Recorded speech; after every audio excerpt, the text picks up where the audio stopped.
Ces derniers dimanches, ainsi que par le coronavien, vous avez reçu le document que nous vous avions annoncé.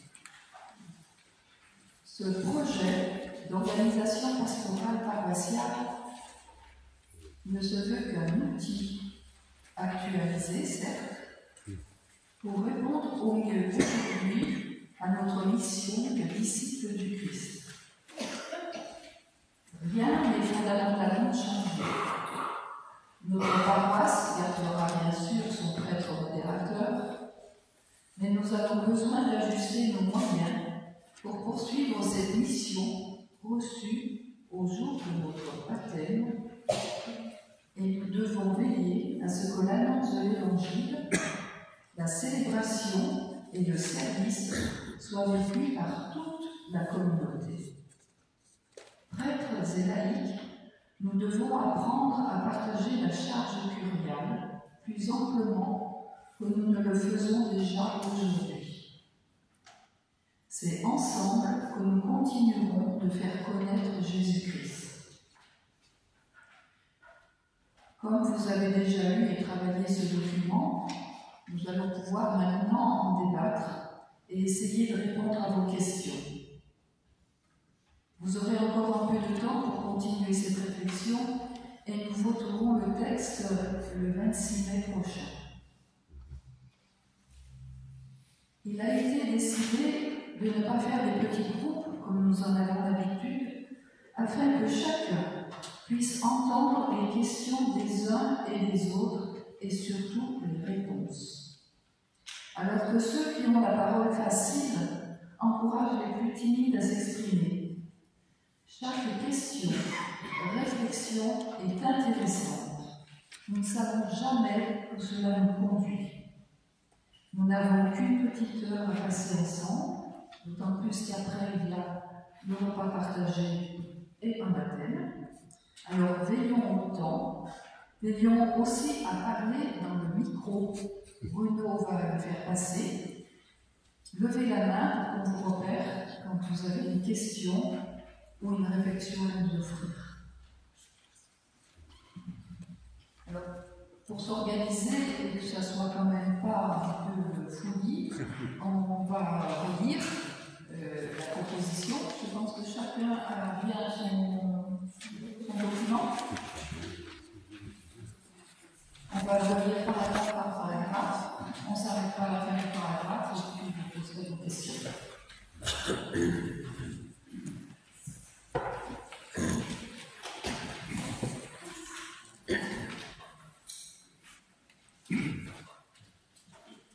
L'avenir pourrait être des communautés locales qui n'ont pas peur de la diversité, qui veulent être accueillantes et ouvertes à tous.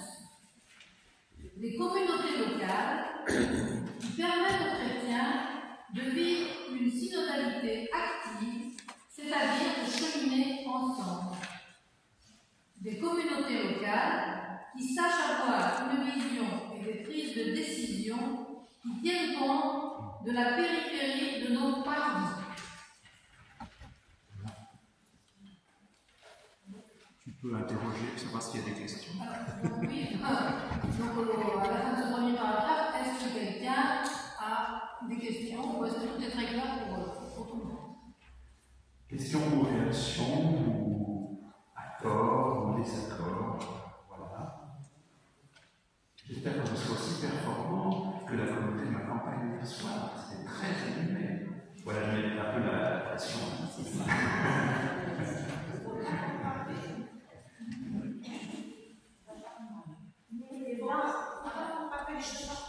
Ah, c'est pas deux paroisses, c'est une paroisse, premier point. Non, mais j'essaie de vous pousser à parler.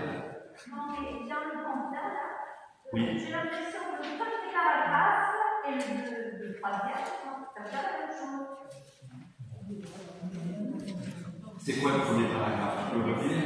Des communautés locales qui n'ont pas de la diversité, qui n'ont pas de la diversité, etc. Et les autres, le troisième, c'est des communautés locales qui cherchent à avoir une vision et une décision, c'est le vote de la périphérie, la périphérie et être accueillant, ouvert. Oui, bien sûr.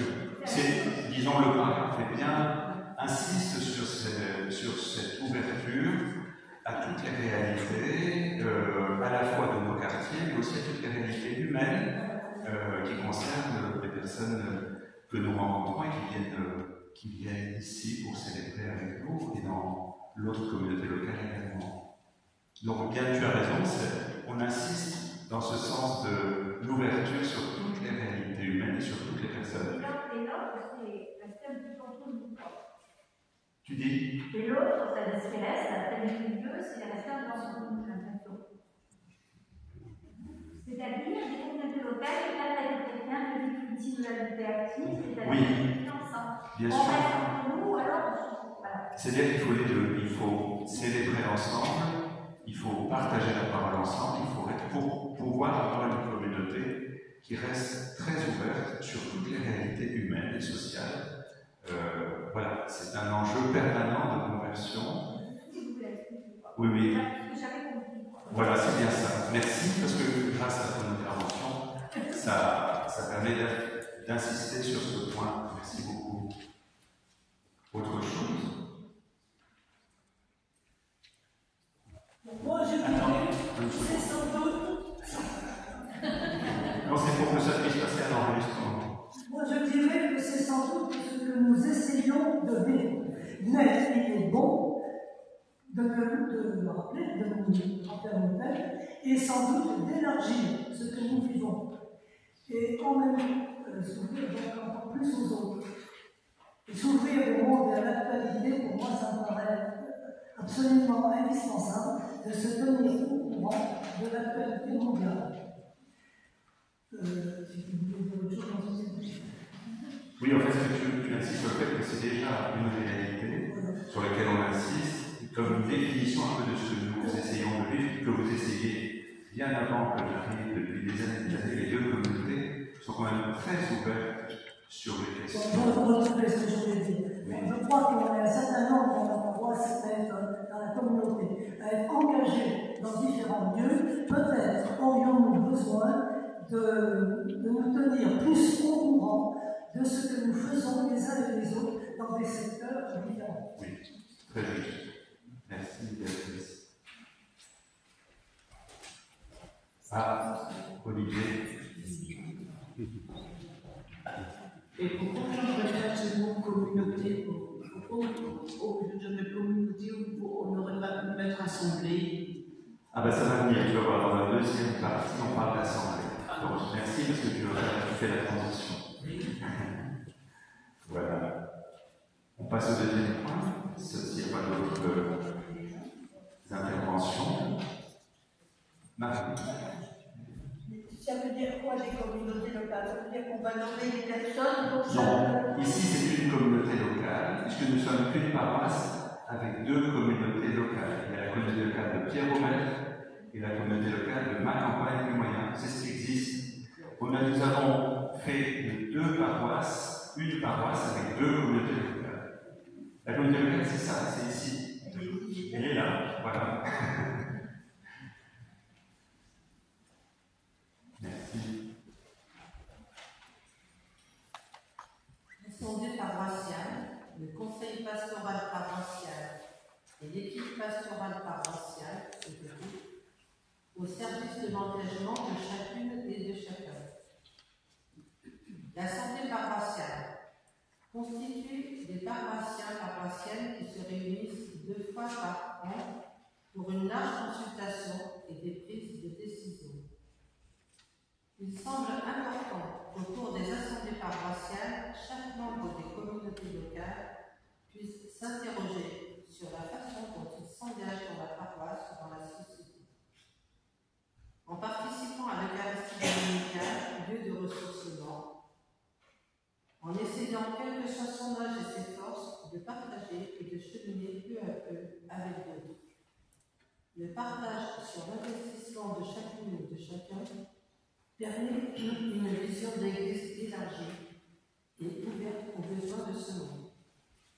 Voilà. Alors, l'Assemblée paroissiale. Justement, Olivier nous a interpellé sur l'Assemblée, voilà, enfin, l'Assemblée paroissiale. Est-ce que c'est clair? Est-ce que vous avez dit c'est pas clair. Tu peux exprimer que c'est pas clair? Ah, c'est clair. Moi, c'est ce qui existe. D'accord. Alors, dis-nous comment tu vois ça là. J'ai l'impression qu'il y a déjà des groupes qui se sont bien engagés sur cette paroisse et qui préparent les messes, qui animent les cérémonies, etc. Et pour moi, c'est ce qui existe. Voilà. Donc, je ne vois pas peut-être plus à rajouter. Peut-être trouver d'autres personnes pour compléter des équipes, je ne sais pas. Mais en fait, comme tu as raison, et ce matin je recevais un message de Janine qui me disait vraiment il faut reconnaître tous les engagements des uns et des autres dans des petits engagements qui sont très importants, des grands engagements. C'est nos communautés, beaucoup de personnes sont engagées dans plein de services liturgiques, de fleurs, d'accueil, de préparation de baptême, de préparation de la catéchèse. Il y a énormément de choses, donc c'est important de le reconnaître déjà, ce sont des communautés très vivantes. Alors l'Assemblée paroissiale, c'est ce que nous vivons ce matin. C'est un moment où, ensemble, on prend des orientations et des décisions.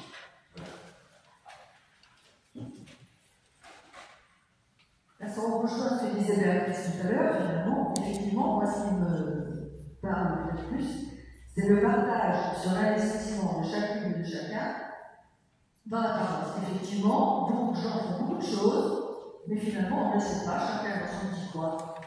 Et fait ce qu'il a à faire, sans vraiment de retour, de savoir ce qui se passe dans les autres équipes, comment on le vit, etc. Voilà. Ça a été dit ce soir aussi. Donc ça, c'est peut-être quelque chose, effectivement, et je revois Béatrice, effectivement, ce qu'elle disait tout à fait. Très juste. Tu voudrais dire que l'Assemblée paroissiale, pendant les temps de l'Assemblée paroissiale, l'Assemblée paroissiale devrait mieux prendre en compte nos diversités.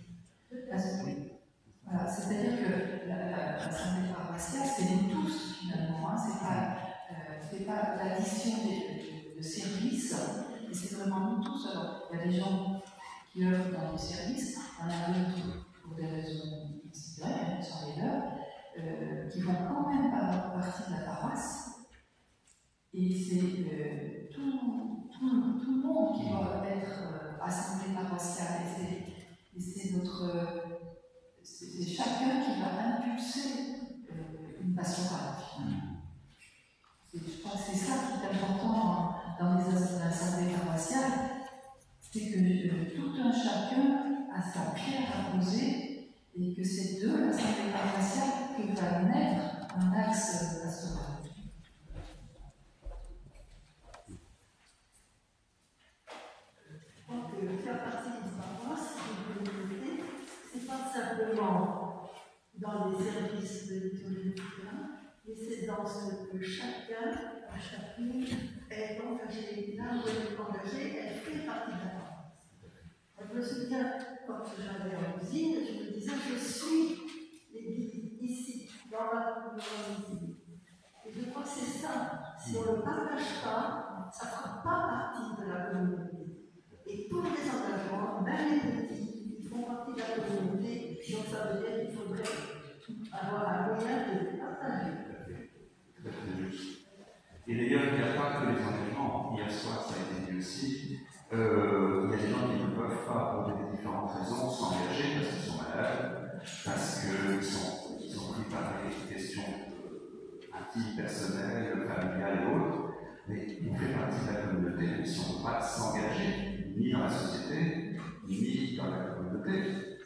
L'adhésion à une communauté paroissiale n'est pas liée à l'engagement concret.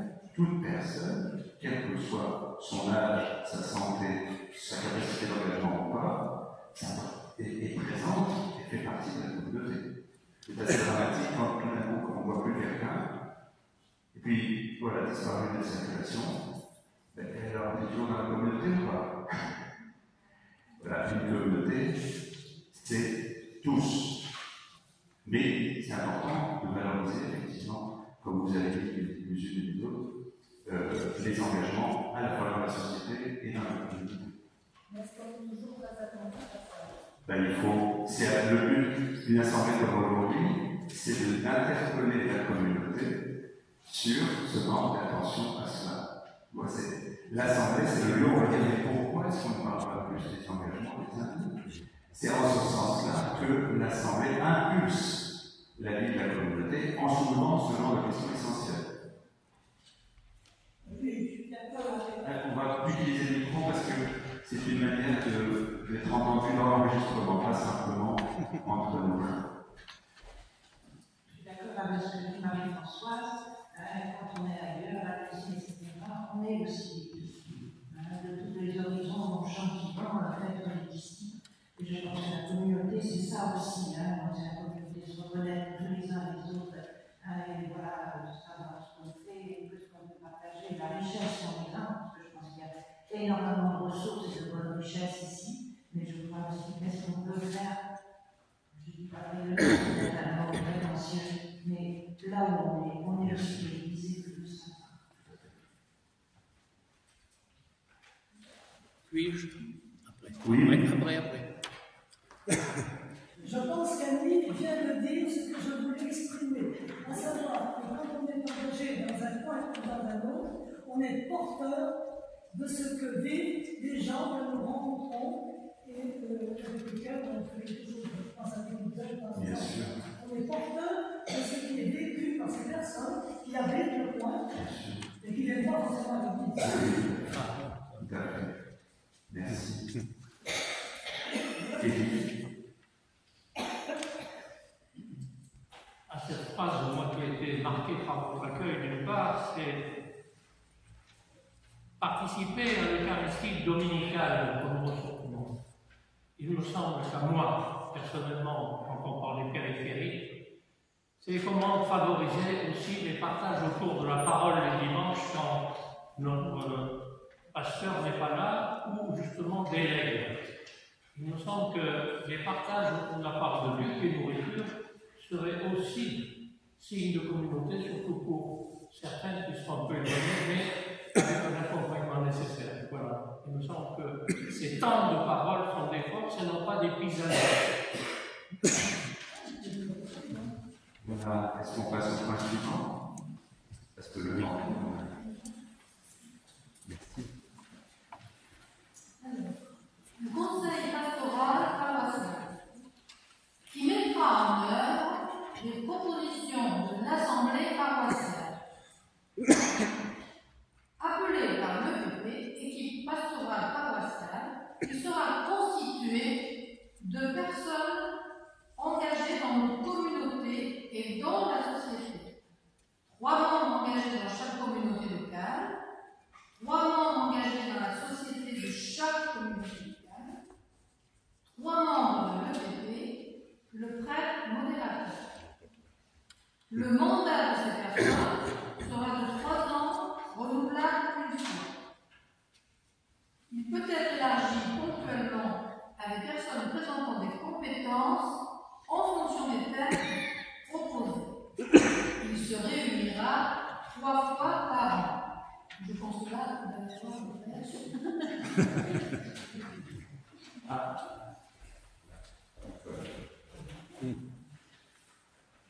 Alors là, je vais peut-être aller un peu vite, parce que comme j'ai lu la feuille très attentivement, il y a quelque chose que je ne comprends pas.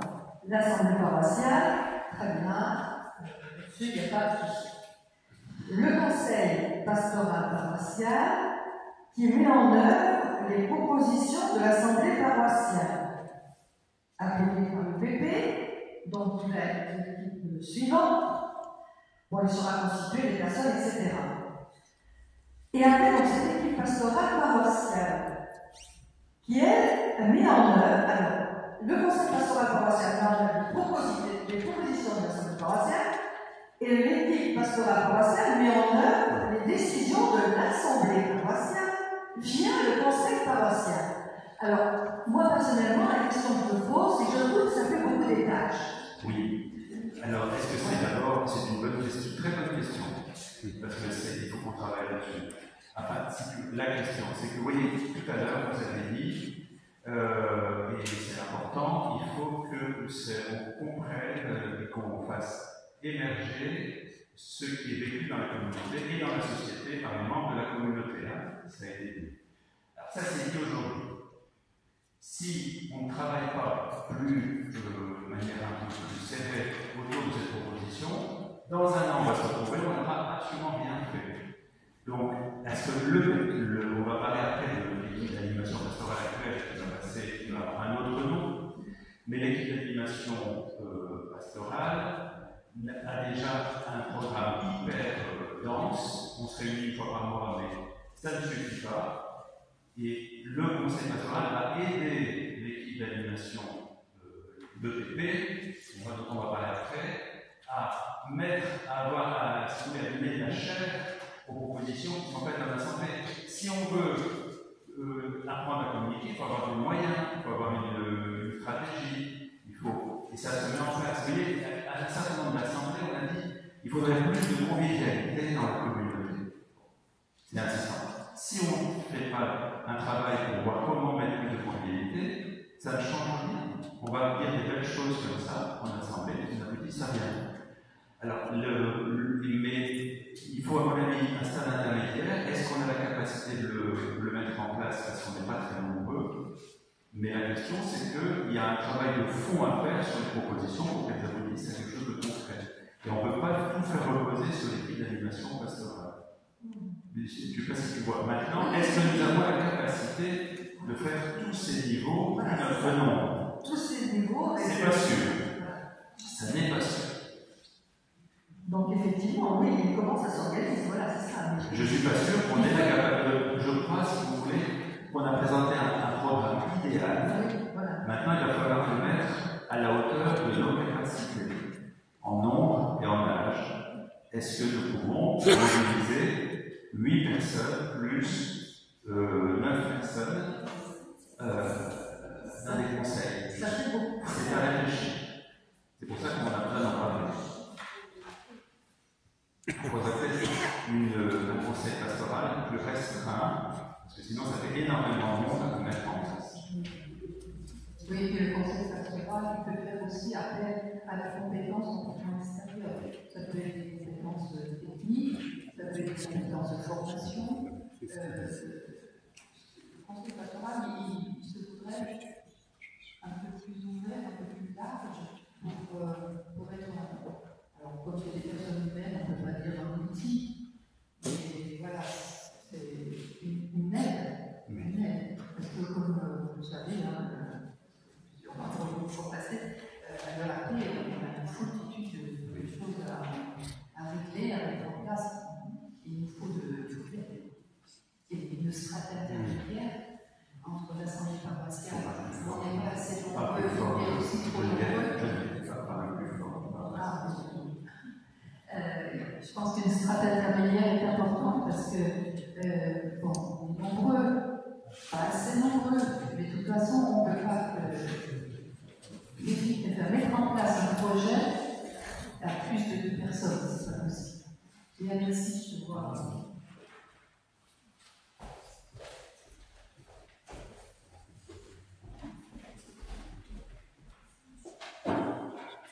Si j'ai bien compris, en fait, c'est ce qu'on fait sur, je parle de manière générale de l'associatif, je ne veux pas plus fort. Si j'ai bien compris, de manière concrète, et c'est souvent le cas, y compris de manière plus large au niveau associatif, l'équipe pastorale paroissiale, elle traite le quotidien parce que il faut le traiter et que c'est nécessaire. Essayer de prendre en compte ce qui est lié au niveau de l'assemblée paroissiale, ce qui est bon, mais parfois elle peut manquer d'air pour pouvoir, notamment avec le nombre de rencontres organisées, pouvoir développer des thématiques propres. Le conseil ce conseil pastoral paroissial serait plus axé sur des thématiques vraiment spécifiques définies par l'Assemblée, qui travaillent. C'est exactement ça. Tout à fait. Merci. Lui voulait dire quelque chose.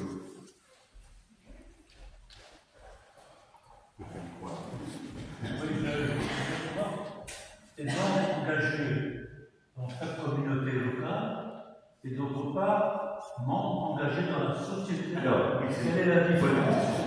Comment vous dites que je vois par exemple Annie est engagée, elle est présidente adjointe, vous êtes plusieurs présidents à la MJC, c'est ça? Je suis co-présidente de la MJC Mosaïque. Voilà. Attends, on peut le faire.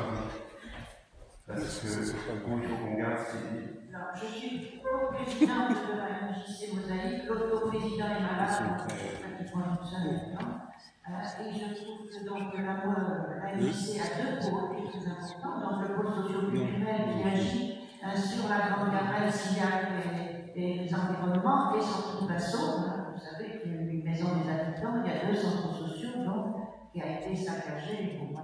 Bon, les activités ont repris autre chose. Et puis il y a notre pôle social. Il faut savoir que dans notre quartier, on a un CADA, donc un centre d'accueil et de demandeurs d'asile. On a devant le collège un centre d'hébergement et d'insertion sociale. Bon, on a d'autres activités surcommunales et autre chose. Il faut savoir que on va peut-être, si tu veux, c'est pour illustrer. Voilà. Il y a dans la communauté des personnes qui sont engagées, non pas dans les services de la communauté, mais qui ont vraiment des pieds bien dans le monde social ou culturel ou autre. Et donc, c'est pour que nous n'ayons pas que des réalités d'église qui soient dans le conseil, mais des réalités de la société et des engagements. Voilà.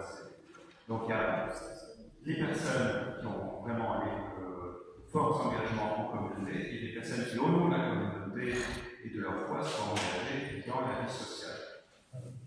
Pour enrichir avec la vie du monde toutes nos réflexions.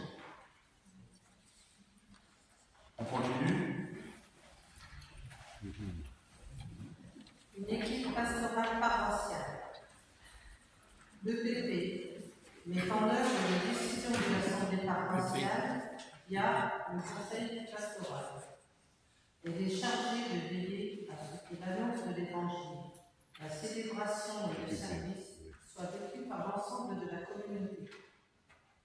Pour ce faire, au sein de l'EPP, une ou plusieurs personnes seront chargées, chacune d'un des pôles. Le pôle annoncé, célébré, servi. Une personne sera en lien avec le conseil économique. Une ou 2 personnes seront chargées d'animer l'équipe constituée de 8 membres, 4 membres par communauté locale appelés par consultation d'assemblée. Ces membres seront envoyés par l'évêque qui leur donnera une lettre de mission pour exercer la charge pastorale. Un prêtre modérateur les accompagnera dans cette mission. Le mandat d'un membre de l'EPP sera de 4 ans, renouvelable une fois. Voilà. Question, réaction, précision. Il faudrait rappeler que l'EPP. Attends une seconde. Non, Béatrice. Non, on a besoin pour l'enregistrement, je précise. Il faut rappeler ce que signifie, enfin pas signifie l'EPP, mais qui remplace l'ancien EAP. Oui, voilà, je veux dire ça. Alors, peut-être que c'est important, c'est très important ce passage. C'est-à-dire que c'est la question du rôle pastoral. Habituellement, on pense que le pasteur, dans une communauté, c'est le prêtre, d'accord, qui se fait aider d'une équipe d'animation qui va l'aider dans sa charge pastorale. Or là, la charge pastorale est confiée à des laïcs qui sont aidés par un prêtre. Donc on renverse l'autorité pour animer la communauté et qu'il y a une équipe de 8 laïcs qui sont aidés par un prêtre pour exercer l'animation pastorale. Vous voyez, renversement. De même qu'on renverse la pyramide, c'est-à-dire que c'est l'Assemblée qui donne les orientations, l'Assemblée paroissiale, comme vous le savez, qui est aidée par un conseil qui va donner aux décisions de l'Assemblée de la matière, et l'équipe d'animation pastorale, le PP, l'équipe pastorale paroissiale, va animer avec autorité tout ce qui a été décidé aidé par un prêtre. Vous voyez le renversement? Non, mais je dis la différence entre le AP et le PP. C'est une grande différence entre le fait d'être aidé un prêtre ou d'avoir un prêtre qui vous aide, on renverse la vapeur. Non, mais si on ne le dit pas, ça ne sert à rien. Voilà.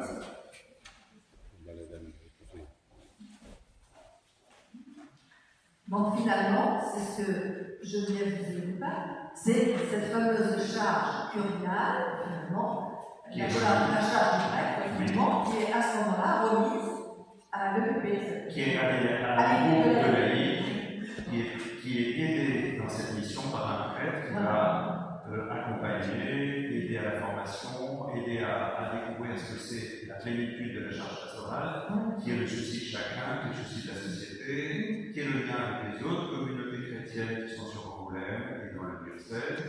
Donc le prêtre a là un rôle d'accompagnement pour que les laïcs puissent exercer la charge curiale. Tout à fait d'accord, parce que c'est enfin un comportement synodal, le nouveau synode, qui peut-être arrivera au bout. Merci. C'est ce que nous souhaitons. Merci. Ah, tiens,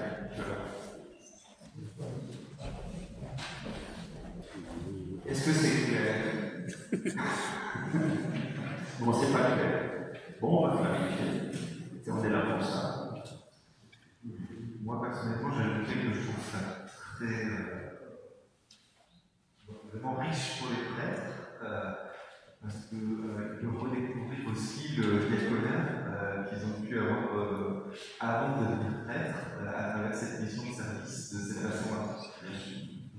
Je me réjouis j'espère que cette pompier comme ça, il se résout comme ça. Oui, c'est très juste. Parce que si vous voulez, quand on parle de ce genre de choses entre prêtres, il y en a certains qui sont pris d'une grande angoisse en disant mais je vais perdre mon identité de prêtre si je perds le pouvoir. Or, voilà pour le pouvoir, voilà pour le service. Donc, redécouvrir que la mission du prêtre est pleine et entière dans un service d'accompagnement. Et tu as raison, c'est très bien connu. Marie-Madeleine disait que c'était pas clair tout ça. Je ne vois pas comment ça va s'articuler, c'est ça. D'accord. Alors, tu peux répéter au micro? Je dis que je ne vois pas comment tout cela va s'articuler avec le nombre de participants et de membres. Voilà. Oui, tu as raison. Il y a une question concrète. Alors, si tu veux déjà, le AP, on dit oui, il y a déjà 8 amis qui sont déjà dans le AP. Bon, comme ça ne change pas. Ils vont rester ceux qui étaient dans le AP. Pour l'instant, oui, ils vont devenir EPP. Sauf que, malheureusement, Nelly arrive à la fin de son mandat, donc il va falloir renouveler un des membres de l'équipe. Mais... Il faut que les rôles de chacun soient bien précis. Oui, bien sûr. Si vous voulez, dans le PG, donc l'équipe pastorale paroissiale, il y aura des charges bien définies. C'est déjà le cas, puisque ici, Geneviève est animatrice et à ma campagne, c'est Marie-Claude qui est animatrice. Voilà, on va se répartir les charges. Le conseil paroissial, si on arrive à le monter, c'est plus un conseil de travail que d'animation. C'est pour travailler, comme je disais tout à l'heure, Alexis, c'est un lieu de réflexion, de travail, d'élaboration. Mais la mise en œuvre sera faite par l'équipe pastorale paroissiale, avec des charges bien définies pour chacun. Il va falloir un certain temps. Ah oui, ça c'est une mise en œuvre progressive qui existe déjà. Au niveau de l'EPP, je veux dire, ça fonctionne déjà. Mais la nouveauté, c'est plus le conseil pastoral si on arrive à monter. Est-ce que ceci est clair? Ah, Martine.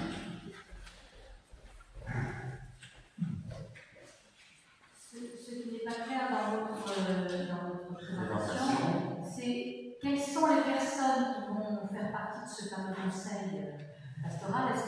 Comment le lien se fait entre l'EPP et le conseil pastoral. Alors, ce qui a été proposé dans le texte, c'est que pour simplifier et pour trouver vraiment les trois personnes là, ce soit le BP qui appelle les personnes. Bon. Alors, c'est peut-être un peu bizarre parce que c'est le BP qui appelle le conseil, ça pourrait être l'Assemblée. Ça a été évoqué hier soir par Joseph, qui a dit pourquoi c'est pas l'Assemblée qui appelle le nom du conseil. C'est-à-dire c'est compliqué, les consultations c'est toujours difficile, et quand en plus il faut cibler 3 personnes de la société, 3 personnes de la communauté, tout ça, ça devient compliqué quand on ne se connaît pas tous parfaitement sur ce que l'on fait. Donc pour simplifier, on a proposé que ce soit le BP qui appelle. Mais c'est pas très, ce serait mieux autrement. Alors Joseph proposait, il m'a dit ça au téléphone tout à l'heure, que l'Assemblée appelle les gens du conseil pastoral, et que ce soit le conseil pastoral qui cherche les personnes pour entrer dans la BP. Voilà sa proposition, parce que voilà, moi je trouve que c'est peut-être un peu compliqué, mais pourquoi pas. Tout ça, ça va se chercher. Et peut-être ça va se trouver. Il faut se laisser le temps aussi. Alors, Estelle dit non. Si, tu peux parler, tu fais partie de la paroisse, tu sais.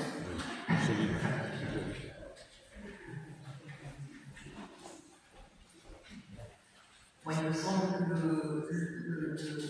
le BP, c'est très bien que le BP soit issu de l'Assemblée. Moi aussi. Et en plus, si vous voulez, en fait, le BP, il y a une consultation de l'Assemblée. Finalement, c'est l'évêque qui va nommer le BP comme elle nomme les curés, puisque c'est une charge quasiment plurielle qui organise la laïque. Donc c'est l'évêque qui va nommer les membres de l'EVP. Et si jamais ça déraille, c'est l'évêque qui dénommera les gens de l'EVP. Donc c'est après consultation, c'est important, c'est une mission qui est reçue par l'Église. Voilà. Est-ce que les membres du conseil pastoral, par exemple, peuvent faire partie de l'équipe pastorale? Non. Ah non, c'est deux personnes. Alors, comment on va communiquer à partir Alors, il y aura dans le conseil, alors la question, est-ce que c'est les mêmes qui font partie des deux conseils, c'est ça? Voilà, c'est ça. Donc voilà, et comment ça va? Alors, il y aura dans la présentation du fait, ça peut changer tout ça. On se réunit 3 fois par an. On se réunit 3 fois par an sur des sujets. Il peut y avoir un travail qui continue entre deux, si c'est nécessaire. Mais dans le conseil pastoral, il y aura 3 représentants de l'EPP qui seront présents. Si c'est les mêmes, je ne vois pas l'intérêt de faire un autre conseil. Donc voilà, c'est le même. Je suis tout à fait d'accord, mais on peut être tout à fait complémentaire. Regardez, dans une association, il y a un conseil d'administration, après il y a un bureau d'élimination du conseil d'administration, et ça marche très bien, et tant mieux, ça fait le lien. Donc là, je ne vois pas comment. Les liens vont se faire naturellement, c'est ça. Se réunir 3 fois par an, bien sûr qu'on peut avoir des travaux en temps, mais bon, ça me semble un peu. S'il faut, on reverra. C'est pour ça qu'on consulte aujourd'hui. S'il y a des choses qui ne tournent pas bien dans cette proposition, on va les reprendre. On est en train de chercher. Donc, il ne faut pas s'inquiéter que les choses ne soient pas très claires. Non, mais c'est bien de les nommer, de les chercher, et puis après, on va arriver. L'idée générale, c'est de rendre, comme on l'a dit tout à l'heure, l'Église cible. C'est ça l'idée générale. Après, on prend des moyens. Si les moyens ne sont pas bien ajustés, on en reviendra dessus. On travaille. Merci de toutes vos réactions parce que ça montre que vous êtes en plein temps là. On est aussi vivant qu'à la campagne. Hein? On est aussi vivant qu'à la campagne. Ah, mais tout à fait. Je leur dirai d'ailleurs. Je leur dirai qu'on a un sac de remettre sur l'épaule. Ah, il faut pas comparer. Annie ne t'énerve pas. Annie ne t'énerve pas. Un peu d'humour, s'il te plaît. Un peu d'humour. De l'humour.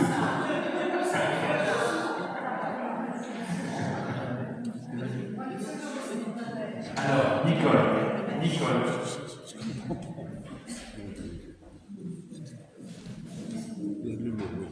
Moi, la seule chose qui m'interpelle dans tout effectivement, dans tous les membres, c'est comme on disait tout à l'heure, oui, ça fait quand même vraiment beaucoup de personnes. Et quand je vois quand même, malheureusement, dans notre population, on est plus jeunes les uns les autres. Et donc, ça paraît un peu compliqué. Oui, je crois qu'il va falloir qu'on réunisse un peu la voilure. Il faut de l'utopie, tout à fait. Il faut de l'utopie et après adapter au réel. Alors j'en pour avoir été membre de l'AP, je dis que déjà on était quatre et on avait beaucoup de travail. Et je me demande comment on peut décliner tout ce travail qui se fait en EAP, j'allais dire dans un quotidien, quoi, parce que Nicolas veut dire que la communauté s'appauvrit au moment. Si en plus, même si l'EAP n'est pas aussi important, comment est-ce qu'on va pouvoir décliner tout ça pour à la fois soulager l'EAP, faire en sorte que ça se concrétise, que ça revienne jusqu'à nous, mais jusqu'au quartier aussi. Hein, c'est bien ça la visée. Voilà, moi je suis en train de poser des questions. Bien sûr. Alors, il y a la question, est-ce que c'est possible dans les modalités qu'on a décidées, mais il faut garder l'esprit. L'esprit est de continuer à faire avancer notre société, même si on est peu nombreux, même si on est déménagé, on continue à faire avancer la société, on marche ensemble, et puis on s'organise mieux que l'on peut. Donc, mais il ne faut pas. La pauvreté dont on parle, ce serait dommage que les gens parlent des on n'est pas nombreux, on ne fait plus rien, on n'a pas de mourir. Voilà, ça, ce n'est pas une vision d'espérance. Donc, il faut partir du concret. Oui, on a totalement une chose. On va donner des micros. Il faut, je crois, maintenant qu'on fasse des réalisations qui soient possibles, et il faut garder l'esprit dans lequel on essaie de Marie-Françoise, qui est très sérieux. On est obligé aussi. Olivier. Bien sûr. Parce qu'il y a des gens qui sont quand même de la communauté, de la paroisse, mais qui ne voient pas beaucoup, mais ils sont en lien par leur enfant, par l'adulte, par la personne âgée, par l'aérien. Mais ils ne sont pas présents, ils sont pas actifs, mais ils sont quand même de la paroisse. Bien sûr. Et ces gens-là, comment on les installe d'une façon ou d'une autre. Parce qu'ils font partie de la paroisse. Oui. La question, si tu veux, c'est totalement juste. La communauté est bien plus large que simplement, il ne faut pas qu'on donne une organisation qui soit trop lourde, parce que sinon, il n'y arrivera pas. Donc, il faut que l'organisation soit au service de la vie, qu'elle ne soit pas un poids supplémentaire. Olivier. Parmi tout à l'heure, je vais une fois par mois, 3 fois par mois, mais ceux qui distribuent pas 6 mois, 6 fois par an, est-ce que ce serait aussi mieux? Plus que 6 fois par an que quoi? Que 1 fois par mois. Pour le EPP, c'est indispensable parce qu'on a tellement de choses à voir, on est obligé de voir, c'est déjà pas bon. Pour tout ce qu'il faut faire, 1 fois par mois, c'est pas tout. Voilà, on passe au point suivant. En ce qui concerne la vie de service, une fois par an, l'EPP fera des points réguliers avec l'un ou l'autre des services de chaque communauté locale. Deuil, café, équipe de liturgie, divers groupes, etc. Donc, il sera créé une fiche de relecture. Si une équipe ou un service en éprouve le besoin, elle pourra demander à l'EPP une rencontre. Celle-ci reste disponible envers les équipes. Les échanges permettent au service et à l'EPP de notre paroisse de s'ajuster au mieux pour s'enrichir du charisme de chacune et favoriser ainsi une église toujours plus missionnaire. Dans tout cela, une philosophie et un projet.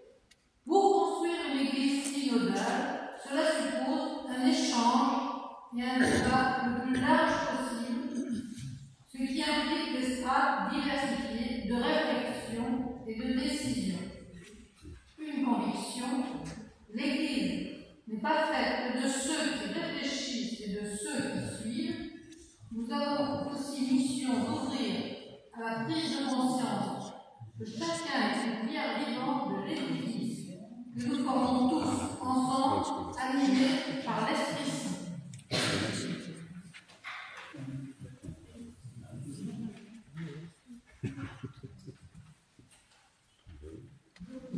Alors, c'est bon. Si tu permets, je Tu vois, rajoute. ça rassemble. Oui. Un petit mot, je dirais. Voilà. Alors, Nelly, tu voulais dire quelque chose aussi. Tu as vu qu'il y a quelque chose à Lorraine. Attends, Nelly va prendre la parole. Je me disais qu'aujourd'hui, on a la chance d'avoir des jeunes. Je me disais qu'aujourd'hui, on avait la chance d'avoir des jeunes dans l'Assemblée. Et ça serait intéressant pour l'UAP de savoir qu'est-ce que vous recevez de cet échange, de cette proposition, votre avis.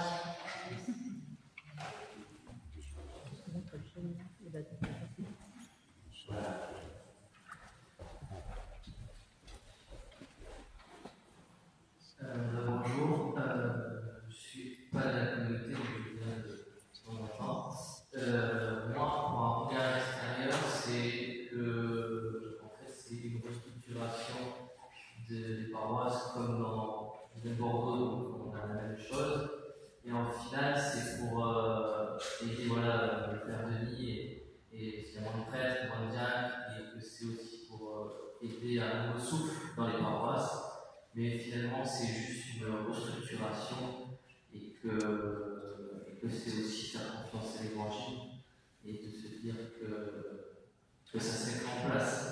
Pour un regard d'un jeune, c'est vrai que pour les générations plus anciennes et plus âgées, c'est juste une question d'adaptation et de temps.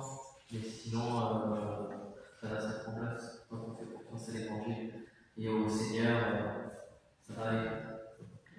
Merci. Je parle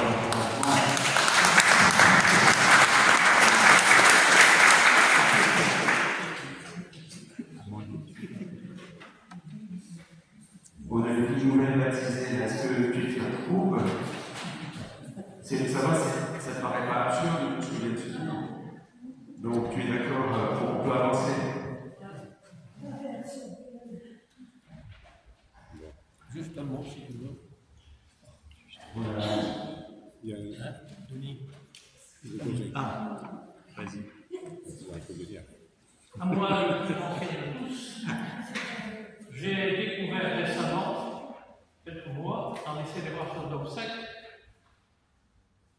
qu'on pouvait passer du rang de service au fait à être un frère qui accompagne. Et quelle chance pour tous ceux qui vont accepter une mission, qui n'ont pas un travail. Si on parle de Moulon-les-Monts, on a dit ça fait beaucoup machin. Mais je veux dire qu'en fait, quand on répond à un appel à une mission, on fait ce qu'on a lu dans l'évangile tout à l'heure. Et je dis que la seule chose qui me semble importante, c'est que dans tout travail, il vient se donner une grâce. Que cette grâce vous est donnée par les gens que nous rencontrons. Et c'est là que le boulot se transforme en mission. Alors, que tous ceux qui acceptent, et on parle d'accompagnement, par exemple pour les obsèques, comment peut-on ne pas reconnaître que les gens qui viennent partager leur peine avec vous, ou préparer un baptême ou un mariage, sont ceux qui nous donnent la possibilité d'être avec eux. Merci.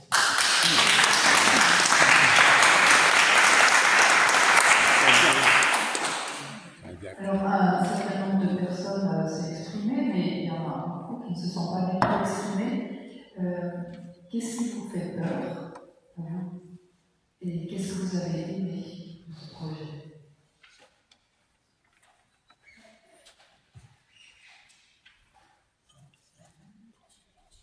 Rien ne nous fait peur et on est pas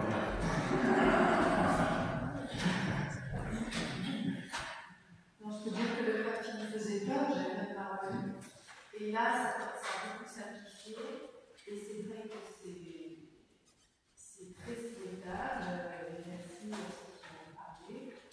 Et voilà, il faut que ça se passe parce que c'est vrai qu'on a fait ça même depuis plus longtemps. Et donc, voilà, c'est bien. Merci. J'ai une petite précision, ça va se faire dans 2 endroits en même temps. Ça va se faire ici dans notre paroisse et aussi dans la paroisse de Chalet-Hôpital. Ce sera Benoît Lecomte qui sera accompagnateur, modérateur. Pour cela, on va démarrer à 2 endroits du diocèse en même temps.